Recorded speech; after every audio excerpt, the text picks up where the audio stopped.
Welcome back. I'm Wes Wood, the Income Guy. Hey, thanks for joining me today as we answer the 5 common questions that pre-retirees have. So far, we've covered how much do you need to retire?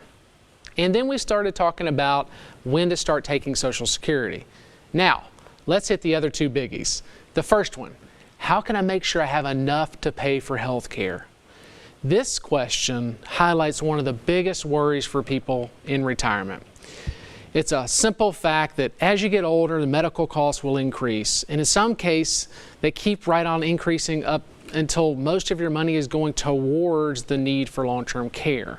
And adding into this worry is the fact that healthcare inflation rises at a much faster and steeper rate than the general rate of inflation, jumping at 5% annually compared to the 2.2% from GDP.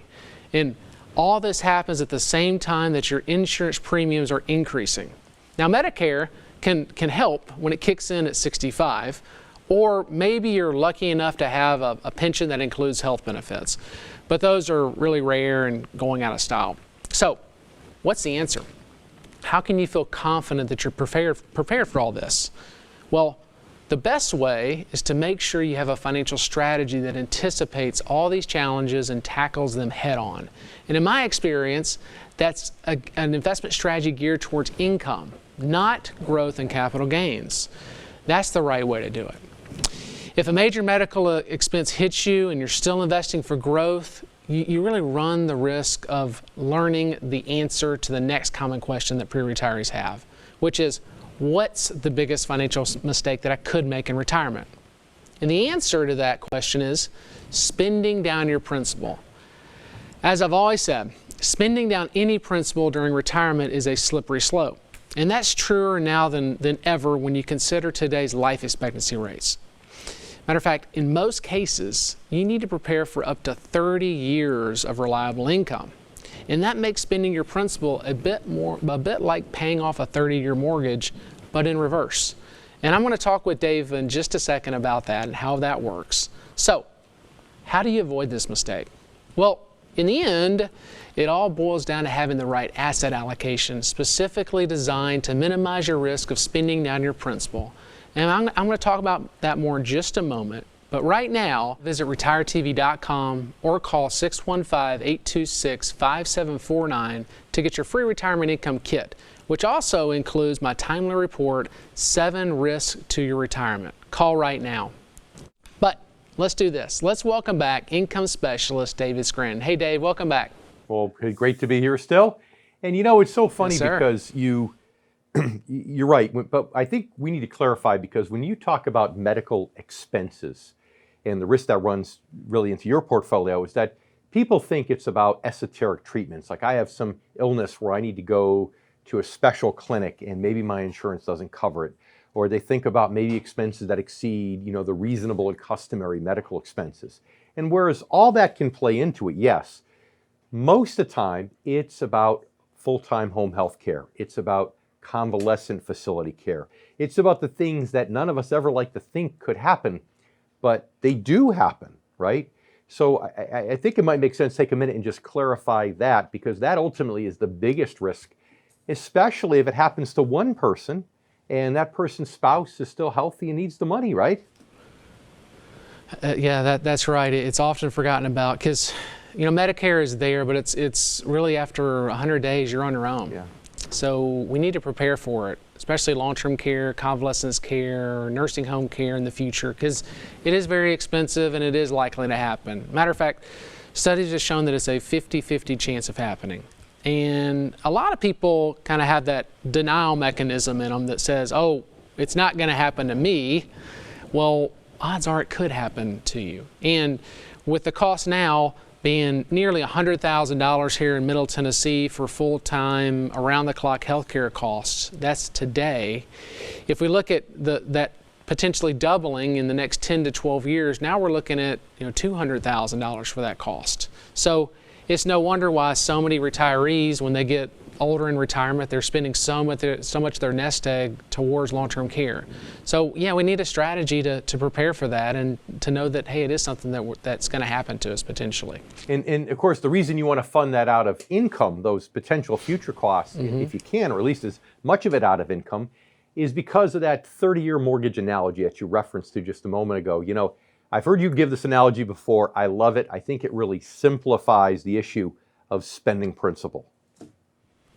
That's right. Yeah, so the 30-year mortgage analogy, or let's just look at it even on a 20-year mortgage analogy. Sure. Imagine that you have a 20-year mortgage, and the first few years of that mortgage, you're paying the exact same. Through the life of that mortgage, you're paying the exact same amount of money, right? The first few years, it's like all interest with just a little bit of principal.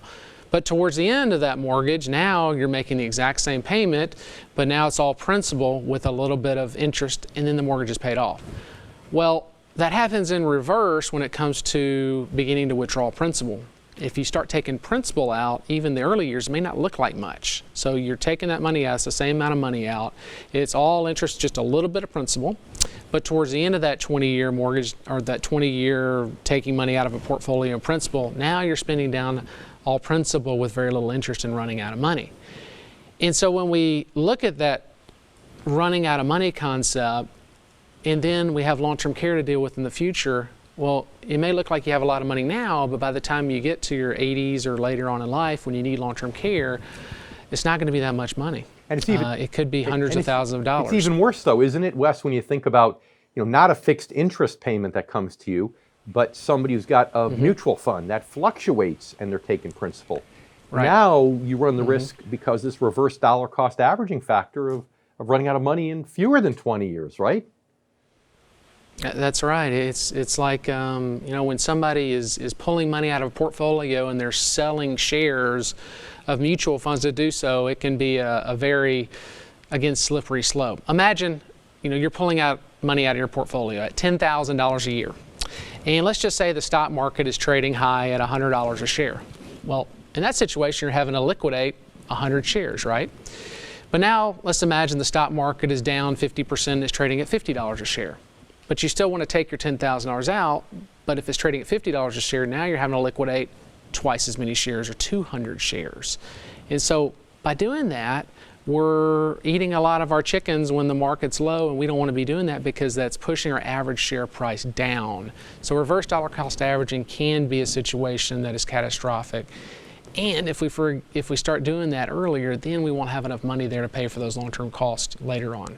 But hey, Dave, thanks again, and stick around. And coming up after the break, I'll tackle one of the more common questions from pre-retirees: how I should invest after I retire.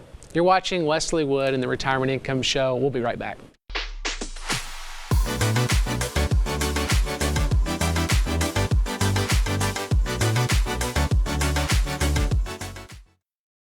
Retirement accounts like 401ks and IRAs are great tools to save for retirement.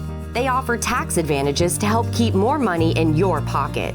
But withdrawing money from your accounts can have a huge impact on your tax liability. Take money from the right account at the right time and you could minimize it. But taking money from the wrong account at the wrong time could result in a big tax burden. If you're not sure what you should do with your 401k in retirement, visit retiretv.com to schedule a free, no-obligation conversation with Wes Wood and Wood Financial Group.